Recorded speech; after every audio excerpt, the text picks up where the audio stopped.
A question was asked, what is the biggest regret in your life? There were some common answers to the question, like trusting somebody, loving somebody, losing an opportunity to work.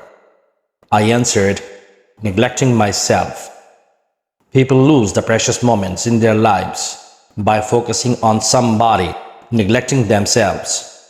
Focusing on yourself doesn't mean you ought to neglect those around you, but to make yourself too valuable for them to lose.